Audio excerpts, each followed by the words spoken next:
Assalamualaikum sahabatku, berjumpa kembali dengan saya Hera di channel podcast Horor Reborn.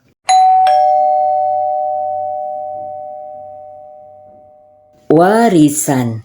Kisah ini merupakan kiriman dari salah satu ponakan yang tidak mau disebutkan namanya. Kisah nyata ini dialami oleh keluarganya sekitar tahun 2015 yang lalu. Nama dalam cerita sudah diubah atas permintaan ponakan itu sendiri.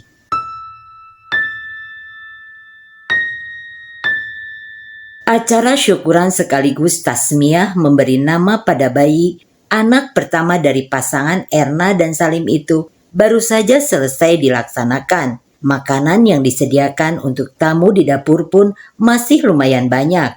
Bukan karena tidak ada yang datang, tapi memang keluarga Erna memesan makanan yang lumayan banyak, bahkan lebih banyak dibanding tamu-tamu yang datang. Oleh ibunya Erna, makanan-makanan yang tersisa itu dibagi-bagikan kepada para tetangga karena memang mereka sangat dekat dengan para tetangga di sekitar rumahnya. Erna merupakan anak kedua dari Ibu Masnah dan Pak Abdullah. Orang tua Erna memang punya nama baik di desa tersebut karena selain kaya, orang tua Erna juga terbilang sangat sering membantu orang-orang, terutama para tetangganya yang mengalami kesusahan. Erna juga memiliki seorang kakak bernama Kamil. Saat itu Kamil juga sudah berkeluarga dan memiliki 2 anak. Namun mereka tinggal di provinsi yang berbeda dan cukup jauh juga. Sementara Salim yang merupakan suami dari Erna adalah seorang yatim piatu yang memang sedari kecil dirawat oleh Pak Abdul. Salim memiliki sifat baik hati dan sangat penurut pada kedua mertuanya. Itulah yang membuat Pak Abdul juga Bu Erna tidak pikir 2 kali untuk menerima niat baik Salim yang ingin memperistri anak gadis kesayangan mereka waktu itu. Oleh Pak Abdul, Salim diberikan tanggung jawab untuk mengurus salah satu usaha rumah makan milik ayah mertuanya tersebut. Dari semenjak usaha rumah makan itu dipegang oleh Salim, usaha itu semakin maju. Bahkan dalam 2 tahun saja sudah bisa membuka 4 cabang di 4 kota yang berbeda. Sementara Kamil yang merupakan anak pertama Pak Abdul dan Bu Masnah tidak tertarik untuk ikut menjalankan usaha keluarganya. Ia lebih memilih untuk bekerja di salah satu PT yang bergerak dalam bidang pertambangan. Pak Abdul pun tak menghalangi kemauan Kamil karena Pak Abdul sangat menghargai keputusan dari anak-anak dan menantunya. Selama tinggal di provinsi yang berbeda, Kamil sangat jarang mengunjungi orang tuanya. Dalam 1 tahun paling hanya sekitar 2 kali mereka pulang. Itu pun tidak lama, hanya beberapa hari saja. Sementara Erna dan Salim memang tinggal serumah bersama Pak Abdul dan Bu Masnah. Erna juga memiliki usaha kecil-kecilan, yakni sebuah konter pulsa di pinggir jalan. Namun bukan Erna sendiri yang jaga. Ia juga memiliki 2 karyawan di konter tersebut.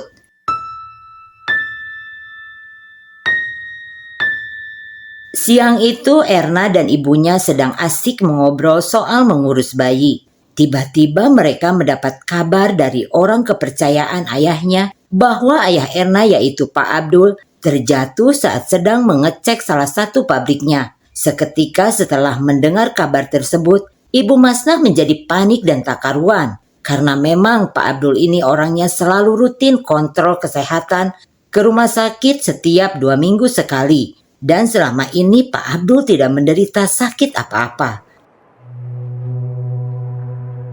Erna yang melihat ibunya sudah sepanik itu mencoba untuk menenangkan sang ibu. Meskipun ia juga sangat khawatir dengan ayahnya. Bergegas Erna menelepon Salim agar bisa secepatnya menyusul mereka ke rumah sakit. Sesampainya Erna di rumah sakit, ia terkejut melihat keadaan ayahnya yang terlihat sangat mengerikan.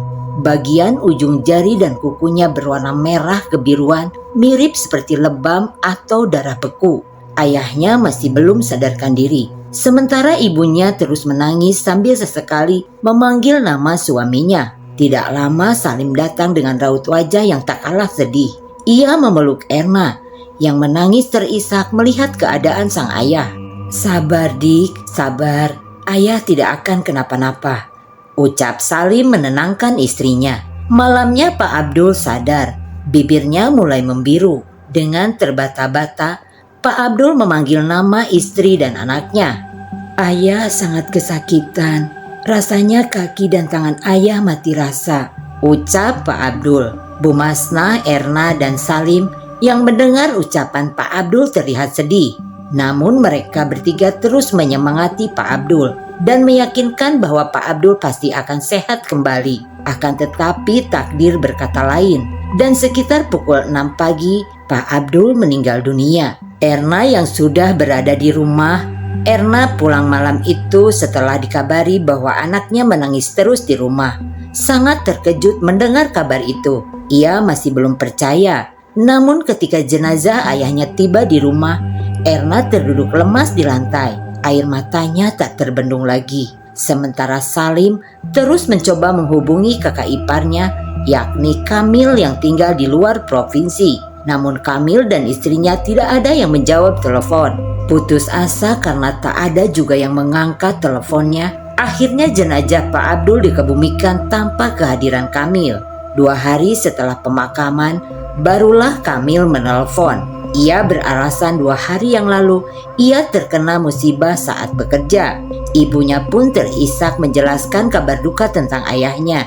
Akhirnya di hari keempat, Kamil beserta anak istri dan juga mertuanya pun tiba di rumah Bu Masnah. Terlihat tangan Kamil diperban.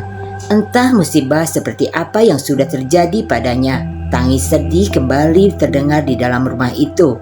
Besan Bu Masnah yakni mertua dari Kamil memeluknya untuk menenangkan. Kamil tertunduk. Raut wajahnya terlihat begitu sedih. "Sakit ayah sangat aneh, Kak," ucap Erna terisak. "Aneh bagaimana?" tanya Kamil menghapus air matanya. "Ayah tidak ada keluhan sakit.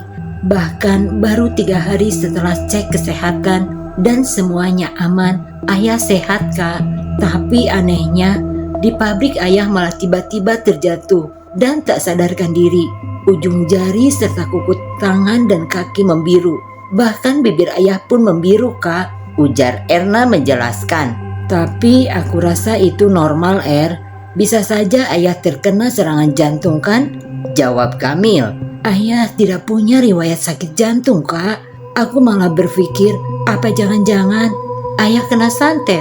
"Sudahlah, jangan memperkeruh suasana duka ini dengan dugaan-dugaan tak masuk akalmu itu," ujar Kamil mengakhiri percakapan mereka saat itu. Setelah ayahnya meninggal, Kamil memutuskan untuk tetap tinggal di rumah orang tuanya. Karena menurut Kamil, keberadaan ia beserta anak istri sedikit banyaknya akan membantu sang ibu melewati masa-masa sulit setelah meninggalnya sang ayah. Benar saja, dengan keberadaan Kamil serta anak istrinya di rumah itu menambah ramai suasana. Perlahan-lahan Ibu Masnah mulai kembali ceria lagi. Namun setelah 2 bulan Kamil tinggal di sana, Erna merasa ada yang aneh dari gelagat ibunya. Ibunya jadi lebih penurut dengan ucapan Kamil. Bahkan ibunya juga mengizinkan 2 orang sepupu istrinya Kamil ikut tinggal di rumah besar itu. Padahal selama ini walaupun orang tuanya baik, mereka tetap menjaga privasi isi rumah mereka dan tidak sembarang orang yang boleh tinggal di sana.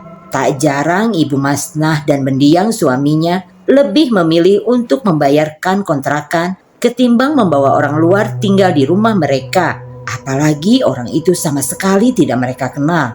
Tapi anehnya sekarang ibunya malah mengizinkan orang itu tinggal di rumahnya dengan alasan biar rumah tidak sepi. "Memangnya sesepi apa sih rumah ini menurut ibu?" tanya Erna waktu itu di dapur saat hanya ada ia dan ibunya di sana. Pernah suatu ketika Erna mendapati salah satu sepupu istrinya Kamil tersebut masuk ke dalam kamar pribadi milik Erna dan Salim tanpa permisi. Orang itu beralasan ingin meminjam baju serta gincu milik Erna dan tanpa menunggu persetujuan dari Erna, orang tersebut lantas membuka isi lemari Erna dan memilih-milih baju yang akan ia pinjam sesuka hatinya. Hal itu tentu saja membuat Erna jengkel. Namun ia masih menutupi rasa jengkelnya supaya tidak membuat sakit hati orang tersebut. Kemudian Erna melaporkan kejadian itu pada Kamil kakaknya. Akan tetapi respon dari Kamil sangat membuat Erna kesal. Kamil mengatakan untuk mengalah dan membiarkan saja mereka meminjam milik Erna. Toh mereka hanya meminjam, ucapnya kala itu. Saat Erna mengadu pada ibunya, jawaban sang ibu rupanya sama dengan Kamil. Akhirnya setelah dinasehati oleh Salim, Erna mengalah dan lebih memilih mengunci pintu kamarnya saat ia ada di dalam maupun saat ia berada di luar kamarnya.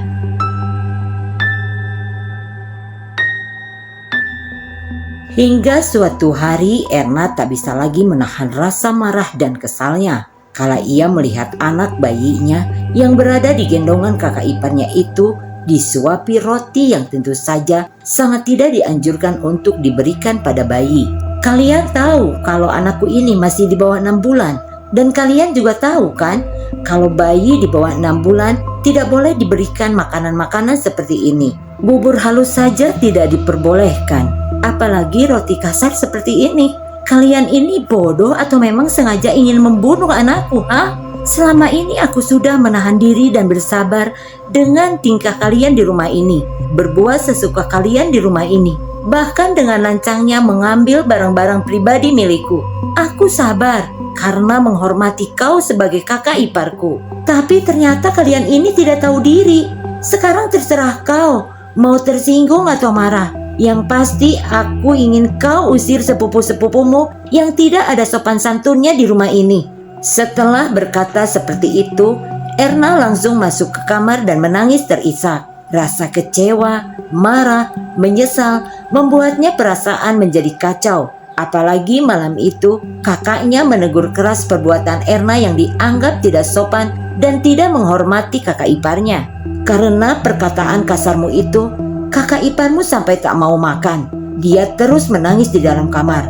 Memangnya sefatal itukah yang mereka lakukan? Sampai kau melontarkan ujaran kebencian padanya. Ya, sangat fatal. Mereka memberi makan anakku yang belum cukup umur dengan roti. Kalau sampai anakku kenapa-kenapa, siapa yang mau tanggung jawab?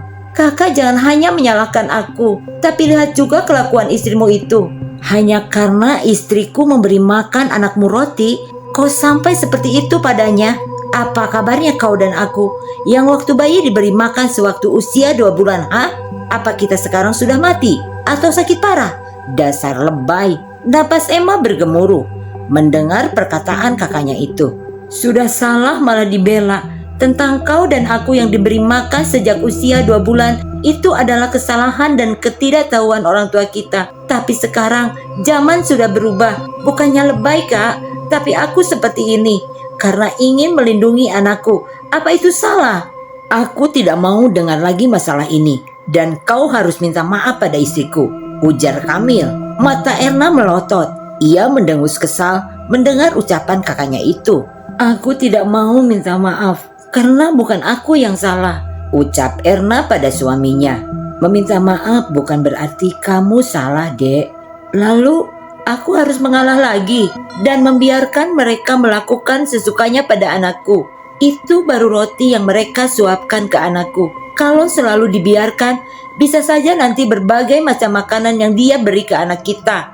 Salim terdiam. Erna memang sedikit keras kepala. Tapi meski begitu, Erna adalah perempuan yang baik.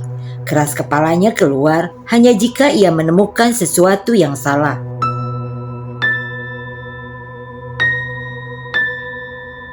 Malam itu Erna tak sengaja mendengar percakapan antara Kamil dan ibunya.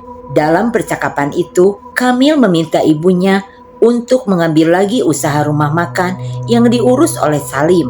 Aku sudah berhenti bekerja di tambang demi menjaga ibu. Jadi apa salahnya kalau aku meminta sebagian usaha rumah makan itu? Lagi pula Salim tak akan punya waktu mengurus keempat cabang itu, Bu. Sementara aku punya banyak waktu sekarang. Dan lagi ada istriku dan sepupunya yang akan membantuku. Bujuk Kamil. Tidak bisa begitu dong, Kak. Toh ada beberapa pabrik dan usaha lain yang bisa kakak urus. Jadi kenapa mau mengambil alih yang sudah diurus Salim? ujar Erna seraya mendekat ke arah ibu dan kakaknya itu. Bukan begitu, maksudku aku hanya ingin membantu Salim dalam mengurus keempat cabang rumah makan itu. Lagi pula Salim selalu di sini kan, dia jarang mengecek keempat cabang rumah makan itu. Aku tetap tidak setuju, karena rumah makan itu sukses di tangan Salim. Kau selama ini kemana saja? Kau ditambang kan?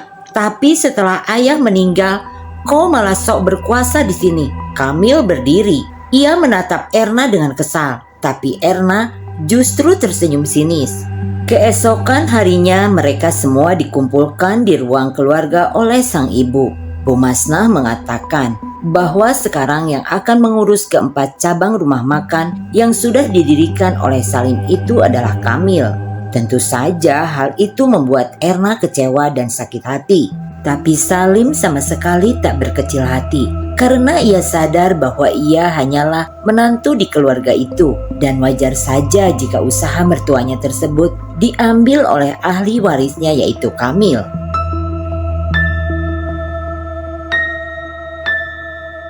Sudah, tak perlu kesal begitu, toh akunya tidak apa-apa. Merasa tidak sih kalau kakakku itu gelagatnya aneh sekali. Ibuku juga jadi lebih penurut dengan apapun yang dikatakan kakak. Entahlah Dik, meninggalnya Abah juga aneh sekali kan? Apa jangan-jangan kakak iparku yang melakukan itu? Melakukan apa? Menyantet ayah dan menundukkan ibu, supaya mereka bisa menguasai warisan. Kalau memang seperti itu, aku tidak akan membiarkan mereka. Sudahlah, itu hanya dugaanmu saja, belum tentu benar. Tapi kalau dipikir-pikir, memang akhir-akhir ini banyak kejadian tak masuk akal. Nah, benar kan? Apalagi semenjak kedatangan dua sepupu iparku itu. Salim mengangguk membenarkan perkataan istrinya.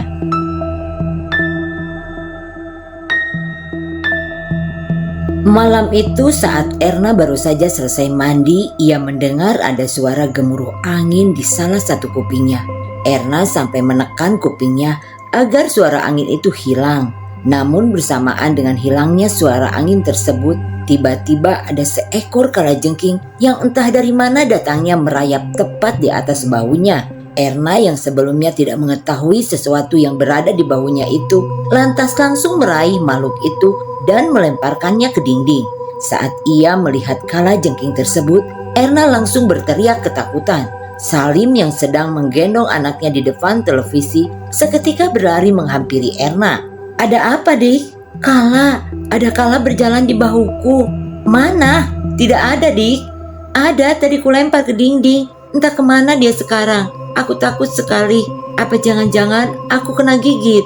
Mustahil. Kalau terkena sengatannya, kamu tidak merasa sakit, Dik. Sedangkan kala itu sakit, malah lebih sakit dari gigitan lipan. Iya. Syukurlah aku tidak terkena sengatan kala itu, ucap Erna. Ribuan kalajengking memenuhi kamar. Beberapa mulai berjalan mendekat ke arah selimut di mana Erna tengah meringkuk ketakutan. Suara napasnya bergemuruh, tapi meski begitu ia seperti tak bisa mengeluarkan teriakan. Tubuhnya juga terasa berat saat digerakkan. Tidak hanya itu, suami dan anaknya ternyata tidak berada di kamar itu. Di mana mereka? Entahlah. Dengan gerakannya yang sangat berat itu, Erna mencoba mengusir kalajengking yang sudah berada di atas kasur. Dan beberapa saat kemudian, Erna terbangun dengan keringat dingin membasahi wajahnya. Ya Tuhan, syukurlah tadi itu ternyata hanya mimpi, gumam Erna. Ia melihat suami dan anaknya sudah tertidur pulas.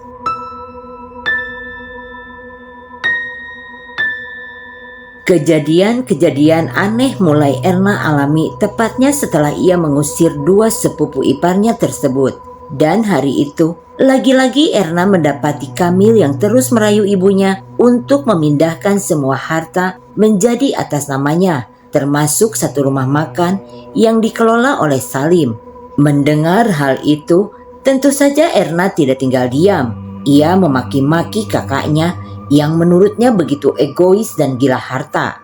Ayah meninggal dengan keadaan tidak wajar, dan semenjak kakak datang kemari, ibu jadi aneh. Ibu selalu menuruti apa kata kakak. Dan semenjak saudara sepupu istrimu itu kemari, rumah ini terasa seperti bukan rumah saja. Dan kemarin malam, aku mengalami hal aneh dan mimpi aneh yang aku yakin ada hubungannya dengan ilmu hitam. Santet. Kamil menarik napas panjang. Ia menatap adiknya itu dengan tatapan yang sulit diartikan. Ya, memang benar. Dugaanmu itu memang benar. Keluarga kita disantet dan pelakunya ada di sekitar kita. Bersamaan dengan waktu meninggalnya ayah, aku hampir celaka. Aku hampir mati. Andai kedua sepupu istriku itu tidak menolongku, ujar Kamil. Mereka kemari itu pun sebab ingin menolong kita, menolong keluarga kita, Baju-baju dan barang-barang yang mereka ambil dari lemarimu itu, semuanya sudah diletakkan benda yang tak baik. Mereka menyelamatkan kamu, Erna terdiam. Ia bimbang. Haruskah percaya pada kakaknya? Entahlah. Erna benar-benar bingung. Akhirnya Erna pergi meninggalkan ruangan itu dan kembali masuk ke kamarnya. Kakakku bilang kalau keluarga ini disantet. Dan dia juga bilang kalau bersamaan dengan waktu ayah meninggal, kakakku hampir mati. Dan kedua saudara sepupu iparku itulah yang menolongnya. Mereka kemari pun dengan niat menolong keluarga ini, cerita Erna pada Salim. Benarkah? Entahlah dik, aku juga bingung. Tapi kejadian-kejadian ini memang harus diselidiki. Tadi aku ada cerita dengan salah satu karyawan kita. Katanya dia punya kenalan orang yang paham dengan hal-hal seperti itu.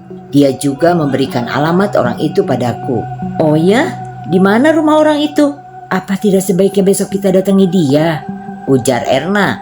Aku ragu dik. Jangan sampai hal sepele seperti ini memecah belah keluarga kita. Aku tidak ingin kehilanganmu.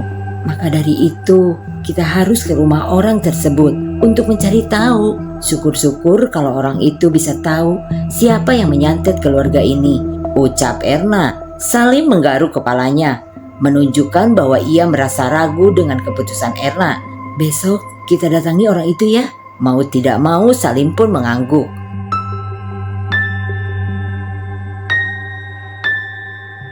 Pagi-pagi sekali Erna dan Salim berangkat.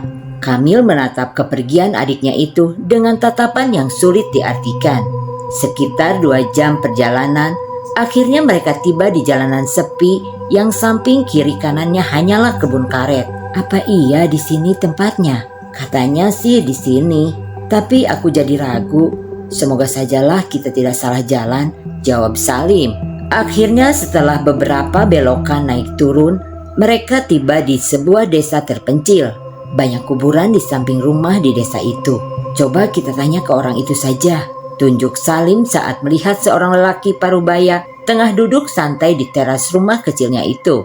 Salim dan Erna turun, lalu menanyakan pada orang tersebut, dan beruntungnya ternyata orang itulah yang mereka cari. Wah, beruntung sekali kita ya, langsung bertemu sama orangnya, ucap Erna tersenyum. Mari silakan masuk, ujar lelaki parubaya itu sembari beranjak dari duduknya. Erna menatap sekeliling ruangan sempit itu dengan seksama. Ia sedikit terpukau dengan jajaran mandau yang menjadi hiasan dinding. Di samping mandau-mandau itu juga ada 2 buah kepala rusa lengkap dengan tanduknya. Ning, tolong buatkan air untuk tamu kita, suruh lelaki parubaya itu pada seorang gadis yang mungkin kisaran usianya sekitar 16-17 tahunan. Maaf sebelumnya Pak, kami mendapatkan alamat rumah Bapak ini dari salah satu karyawan yang bekerja di rumah makan suami saya ini. Dan setelah suami saya menceritakan tentang Bapak, kami memutuskan untuk kemari. Beruntungnya kami tidak tersesat jalan. Jadi Pak, almarhum ayah saya itu awalnya sehat-sehat saja. Bahkan tidak ada riwayat sakit jantung atau lain-lain. Tapi anehnya, waktu hari itu ayah saya mendadak jatuh tak sadarkan diri Pak. Dan tidak lama setelah itu ayah saya meninggal dunia. Oh iya, sebelum meninggal itu ujung-ujung jari tangan dan kakinya membiru. Ayah saya meninggal seperti tidak wajar Pak. Belum lagi setelah kakak saya datang, ibu kami menjadi aneh seperti lebih pendiam dan penurut dengan semua yang kakak saya katakan atau suruh. Saya juga sering mengalami hal-hal yang aneh, tidak masuk akal, dan mimpi-mimpi aneh. cerita Erna. Nah, terakhir kakak saya itu mengatakan kalau ada yang menyantet keluarga kami. Tapi entah kenapa hati saya berat mengatakan kalau kakak ipar saya itulah yang melakukan santet ini. Lanjut Erna. Lelaki paruh baya itu terdiam. Ia menatap Erna dengan tajam. Keluargamu memang disantet dan pelakunya masih dalam keluargamu sendiri. Mata Erna seketika melotot mendengar ucapan orang itu. Siapa, Pak? Siapa orang yang tega itu? Dan apa niatnya sampai menyantet keluarga kami? Motifnya ini tentang harta, lebih tepatnya harta warisan. Berarti dugaan saya benar kan, Pak? Kalau pelakunya adalah kakak ipar saya. Kakakmu juga terlibat dalam hal ini. Untuk kesekian kalinya mata Erna melotot. Ia kaget sekaligus tak percaya kalau kakak kandungnya lah yang selama ini menyantet keluarganya sendiri. Namun kejadian-kejadian aneh di rumah dan tingkah aneh ibunya sudah lebih dari cukup untuk meyakinkan itu semua. Ditambah lagi kakaknya membujuk ibu mereka untuk mengambil alih semua usaha rumah makan yang dikelola oleh Salim. Aku tidak menyangka kakakku tega menyantet ayah kandungnya sendiri, menyantet keluarga kita. Gumam Erna dengan nada hampir tak terdengar. Jadi bagaimana, Pak? Apa yang harus kami lakukan untuk melawan santet itu? Ujar Salim bertanya. Lelaki itu terdiam sejenak. Lalu menatap Erna dan Salim bergantian. Ada satu cara, tapi jika dilakukan cara ini akan mengancam nyawa kakakmu. Erna terdiam sesaat, lalu kemudian ia mengangguk. Tidak apa, Pak, toh dia juga yang memulai. Jangan Dik, kita mengalah saja. Biarlah mereka mengambil semuanya. Kita hanya perlu sembuhkan ibu dari pengaruh kakakmu itu. Itu saja, ucap Salim sembari memegang tangan Erna. Kamu tidak tahu kan rasanya berada di posisiku? Aku pun tidak ingin menyakiti keluargaku sendiri. Terlebih dia adalah kakak kandungku.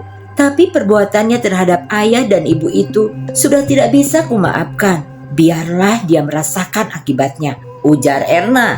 Salim terdiam. Jika istrinya sudah berkeras seperti itu, Salim hanya bisa menurut tanpa berani membantah. Akhirnya atas persetujuan Erna, dukun itu pun lantas mengembalikan kiriman santet tersebut kepada Kamil.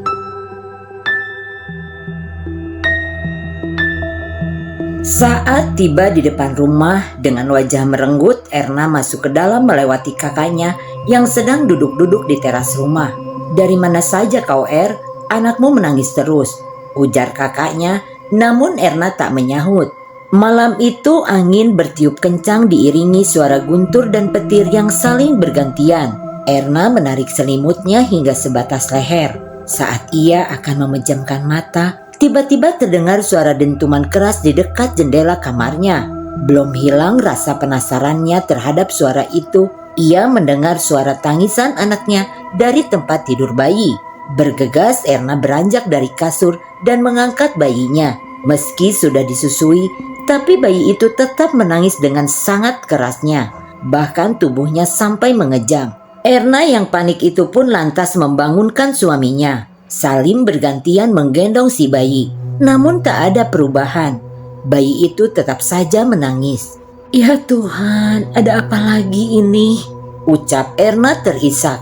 Ada apa Erna? Tanya ibunya dari balik pintu. Entahlah, dia terus menangis setelah sebelumnya terdengar suara dentuman di jendelaku. Jawab Erna panik. Kamil, teriak ibunya memanggil. Erna melotot, tak terima jika ibunya sampai memanggil Kamil untuk ikut menenangkan anaknya. Sebab Erna yakin kalau jin santet dari Kamil itulah yang telah mengganggu anaknya hingga membuatnya menangis tanpa henti seperti itu. Kamil datang dengan tergopoh-gopoh. Wajahnya pucat, seakan baru saja melihat sesuatu yang mengerikan.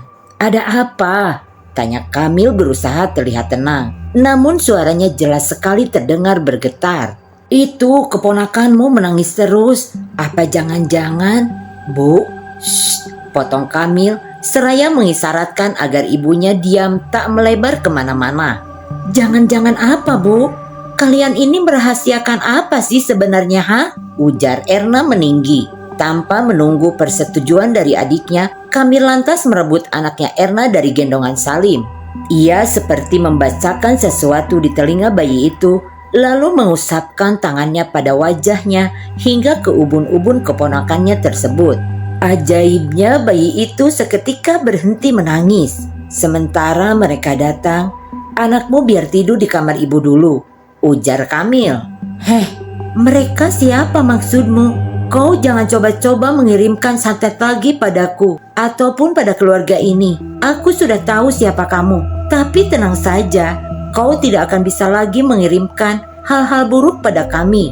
Orangku akan mengembalikan semua santet yang telah kau kirim padaku. Kau tunggu saja," ujar Erna penuh dengan emosi. Kamil melotot mendengar ucapan adiknya. Ia menunjuk ke arah wajah Erna dengan tatapan yang marah. "Kau pikir aku ini orang seperti apa yang tega dengan menyantet keluarga sendiri, ha? Apa kau sudah tidak kenal dengan kakakmu ini?" "Ya, aku sudah tidak kenal denganmu. Orang yang tega menyantet keluarga sendiri hanya karena warisan." Adu mulut antara kakak beradik itu tak bisa dielakkan lagi. Keduanya sama-sama tak mau disalahkan dan sama-sama merasa paling benar. "Cukup! Hentikan kalian berdua. Jangan sampai tali persaudaraan kalian itu hancur karena ulah orang luar," teriak ibunya sambil menangis. Erna dan Kamil yang sudah terbakar emosi itu lantas terdiam. Atas semua yang telah terjadi pada keluarga kita ini, seharusnya membuat kita semakin erat dan saling rangkul. Dengan bersama-sama pasti kita bisa lepas dari teror ini. Tapi kenapa dengan kalian berdua, ha? Kenapa malah saling tuduh dan menyalahkan? Dengan kelakuan kalian yang seperti ini, keluarga kita justru akan semakin mudah dihancurkan. Dan kamu, Erna, kenapa kamu malah menuduh kakakmu? Siapa yang menghasutmu, ha? Ucap ibunya terisak. "Aku tidak menuduh, Ibu. Tapi memang itulah kenyataannya. Aku tahu semua itu pun dari orang yang kami temui kemarin," jawab Erna. "Orang itu siapa, Er? Kau tahu siapa orang tersebut? Dan bagaimana kamu bisa seyakin itu sampai menuduhku? Jangan pura-pura polos. Kau seperti ini karena ingin mendapatkan semua warisan, kan?" "Warisan? Baiklah, terserah kau saja sekarang. Menjelaskan padamu apapun rasanya mustahil. Kau tidak akan percaya," ujar Kamil. Cukup lama mereka duduk di ruang tamu, menunggu seseorang yang Erna pun tidak tahu siapa. Terlihat Salim duduk dengan gelisah.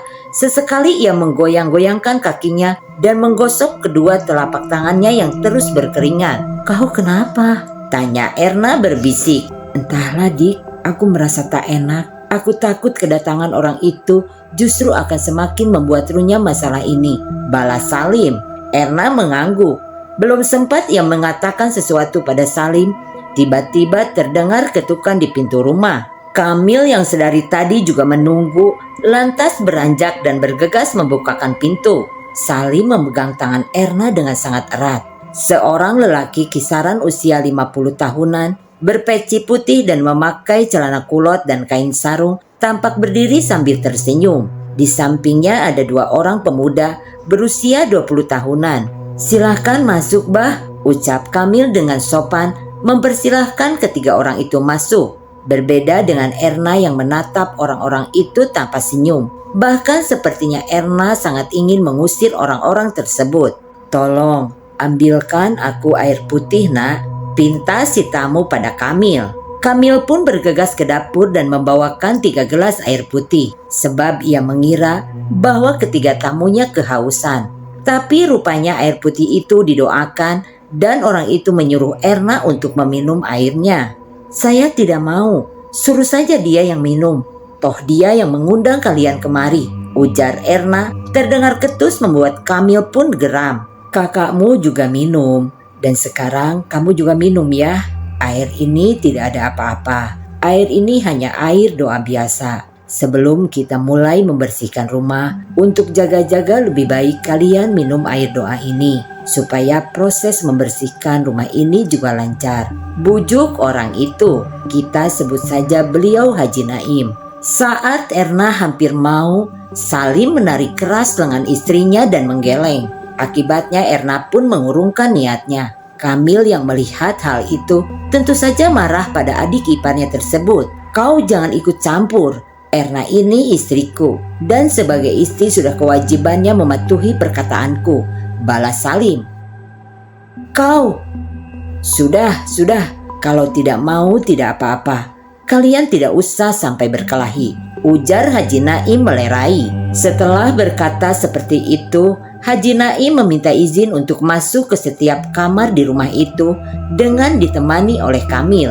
Erna dan Salim juga mengekor di belakang.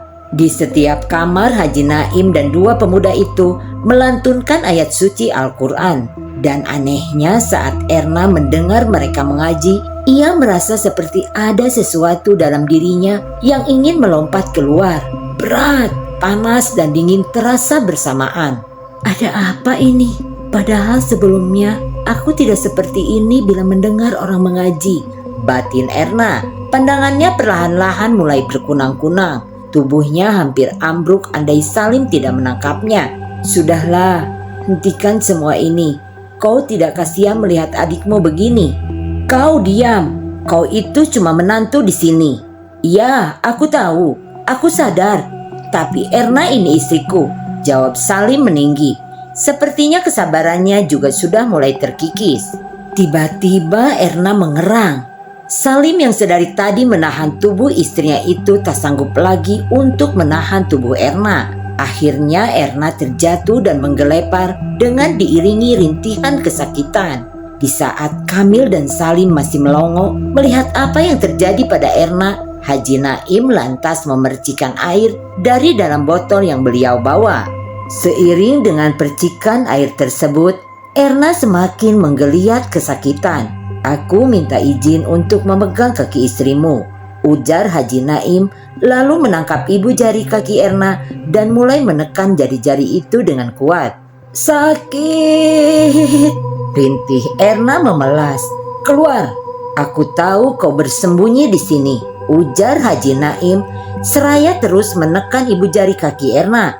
"Hahaha," tawa Erna membuat Kamil merinding. Sementara itu ketika Salim mendengar tawa Erna, ia segera berusaha untuk melepaskan tangan Haji Naim dari ibu jari kaki Erna. "Sakit," teriak Erna dengan suara menggelegar. "Kau akan kusakiti jika tetap berada di sini," bentak Haji Naim seraya menepis tangan Salim. Dan Kamil lantas memegangi adik iparnya tersebut agar tidak mengganggu Haji Naim. "Aku tidak akan pergi. Dia menyuruhku untuk merusak semua yang ada di sini," ujar Erna. Dia siapa?" "Hihihi, jawab, dia siapa, hah?" tanya Kamil marah. Haji Naim menekan ibu jari kaki Erna lagi, namun tidak ada respon. Beliau menekan satu-satu urat yang berada di kaki Erna, namun tidak ada respon kesakitan dari Erna. Beliau tahu jika makhluk yang merasuki Erna itu sudah berhasil lolos dan kini entah bersembunyi di mana. Karena makhluk seperti itu sangat mudah berlari mengikuti aliran darah di dalam tubuh. Erna menggeliat mengangkat bagian punggungnya. Melihat itu Haji Naim lantas membalik tubuh Erna dan segera menekan salah satu bagian tulang belakang Erna. Benar, seketika setelahnya Erna mengerang dan menjerit kesakitan. "Siapa yang menyuruhmu untuk merusak keluarga ini?" tanya Haji Naim. Keringat di dahinya semakin bertambah banyak. "Aduh, sakit. Ampuni aku, Naim. Siapa yang menyuruhmu merusak keluargaku, ha?" bentak Kamil yang masih memegangi Salim. Dia yang sudah menyuruhku," tunjuk Erna pada Salim. Seketika mata Kamil melotot. Tanpa babi bu lagi, dia menghajar Salim sampai babak belur. Kedua pemuda yang melantunkan ayat suci Al-Quran di dalam kamar itu segera dipanggil oleh Haji Naim untuk mencegah Kamil melakukan hal yang lebih jauh pada Salim. "Pegangi dia. Jangan sampai karena fitnah jin ini malah membuatnya membunuh iparnya sendiri." Haji Naim berusaha untuk mengeluarkan jin tersebut dari tubuh Erna. Dan setelah berhasil, Beliau lantas menenangkan Kamil yang sudah dibutakan oleh emosi tersebut. Salim yang sudah babak belur dihajar oleh Kamil terbaring di lantai. Sementara itu Erna masih belum sadarkan diri.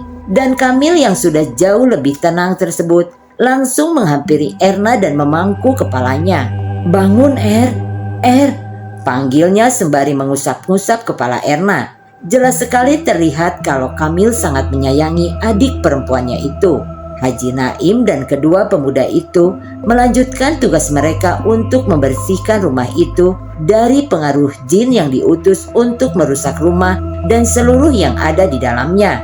Setelah selesai, mereka kembali masuk ke dalam rumah. Oleh Haji Naim, Kamil disuruh untuk membasuh wajah adiknya dengan air yang sudah didoakan tersebut. Saat Erna mulai siuman, ia terlihat syok melihat semuanya. Melihat Kamil dan orang-orang yang berdiri menatapnya itu. "Ada apa ini? Aku kenapa?" tanya Erna seraya menatap Kamil. "Kau baik-baik saja sekarang. Kau tidak apa-apa," jawab Kamil. "Salim, itu Salim kenapa?" tanya Erna. "Jin itu menyebut kalau suamimu lah pelaku yang telah menghancurkan keluarga ini." "Suamiku? Siapa suamiku?" tanya Erna seperti orang kebingungan seakan tak mengingat apa-apa tentang Salim. Kamil mengerutkan kedua alisnya, tanda kalau ia juga bingung dengan pertanyaan dari adiknya tersebut. "Loh, Salim ini kan suamimu. Masa kau lupa?"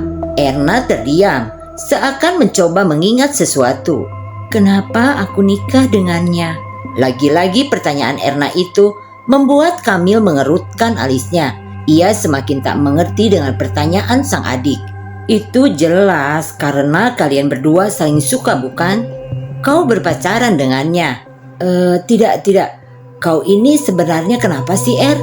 Haji Naim yang memang sejak awal telah melihat keanehan pada diri Erna itu pun lantas mendoakan air di dalam gelas yang diambilkan oleh salah satu pemuda. Beliau mendoakan air tersebut lalu menyuruh Erna untuk meminumnya. Tidak seperti di awal, kini Erna sama sekali tidak menolak. Ia meminum air yang diberikan oleh Haji Naim sampai habis. Tidak berapa lama setelah meminum air itu, Erna muntah-muntah. Kami langsung menepuk-nepuk punggung Erna agar Erna merasa lebih baik. "Bagaimana? Kau merasa lebih baik?" tanya Haji Naim padanya. "Perut saya mual sekali," jawab Erna. "Adik saya kenapa, Bah? Kenapa setelah kerasukan tadi malah jadi aneh?" tanya Kamil khawatir. "Tepatnya setelah air yang kuberikan tadi kau usapkan sampai mengenai matanya." "Maksudnya, Bah?" "Adikmu terkena pengaruh sihir jahat. Sulit aku menjelaskannya karena ini akan membuat kalian marah, terutama kau. Kau pasti akan mengamuk." "Jelaskan saja, Bah, saya mohon." "Jin tadi tidak berbohong. Iparmu memang terkena pengaruh istrinya untuk menghancurkan keluarga kalian." "Istrinya?" tanya Kamil gusar. "Hahaha." Suara tawa Salim membuat kami tambah gusar. Andai di situ tak ada Haji Naim, mungkin Salim sudah habis dia hajar. Sebelum memperistri adikmu, dia sudah mempunyai istri. Istrinya itu jauh lebih muda dibanding adikmu. Sulit aku menjelaskannya, Kamil. Lebih baik kau tanyakan sendiri padanya, ujar Haji Naim. Kamil berbalik dan menatap Salim. Tatapan matanya tak bisa berbohong. Kamil benar-benar sangat marah pada laki-laki itu.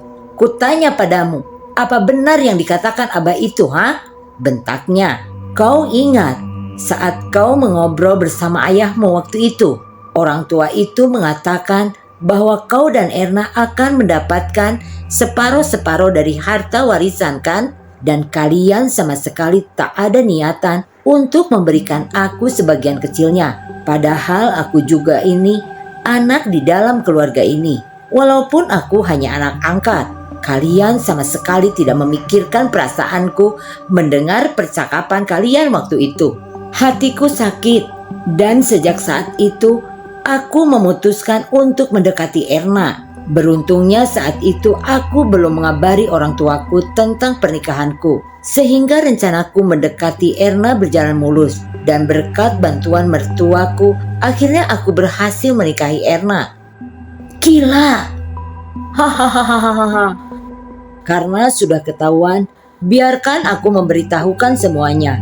Kau tahu yang kami datangi sebelumnya, itu adalah mertuaku. Dia juga yang telah mengirimkan santet pada ayahmu, supaya ayahmu mati dan harta warisan milik Erna akan menjadi milikku. Tapi kau malah datang membawa orang-orang itu dan juga menghasut ibu untuk mengambil semua cabang usaha rumah makan yang telah kukelola. Kau menghancurkan rencanaku. Rupanya apa yang dikatakan sepupu istriku memang benar. Meski pada awalnya aku tak tahu kenapa aku harus mengambil alih rumah makan yang telah kau kelola itu. Tak apa jika aku tak berhasil mendapatkan warisan itu. Yang penting aku sudah berhasil membalaskan rasa sakit hatiku pada kalian semua.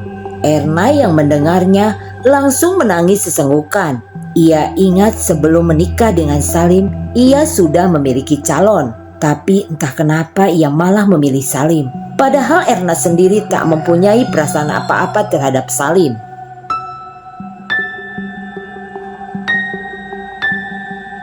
Dengan bantuan Haji Naim, santet itu dikembalikan pada pengirimnya.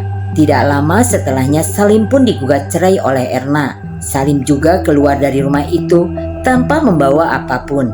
Dan setelah resmi bercerai, Erna kembali melanjutkan hidupnya bersama keluarga tercintanya. Berbulan-bulan telah berlalu. Erna mendengar kabar dari salah satu kenalannya bahwa kini Salim menderita kelumpuhan pada sebagian kakinya atau semacam stroke. Erna hanya tersenyum kecut menanggapi kabar itu tanpa komentar sepatah pun.